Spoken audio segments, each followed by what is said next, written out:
මම සුවඳ කරන් පිපුණා කිනිහිරිය මලේ විස්තර දුටුවද බමරුනි පිපිලා දොඹ මුතු කැකුලේ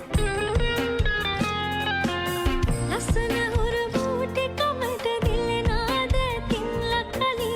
ඉස්සර කළ පිනට මගේ පිපුණා බලලඳ කොමලි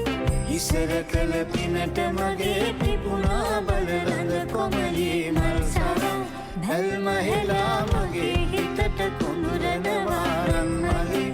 තක දමන් මල් වාරම් කියවෙනවා